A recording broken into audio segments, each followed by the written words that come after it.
Kurban kesiminde yıkmatik yapıyoruz. Şimdi ipi boynuzuna bağladık. Şuraya getiriyoruz.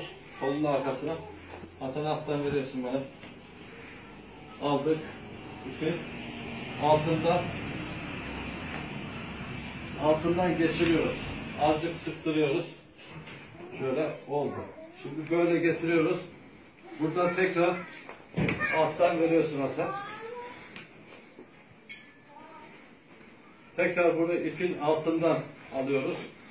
Ve biraz daha gerdiriyoruz şöyle. Sırtının hizasında olmak şartıyla.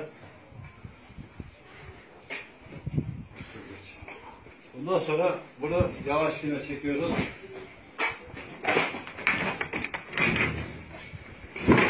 Evet. Hiç hayvana zahmet vermeden bunu bu şekil İslami kurallara uygun kesmek için hayvan kendiliğinden böyle yatıyor. Hiç.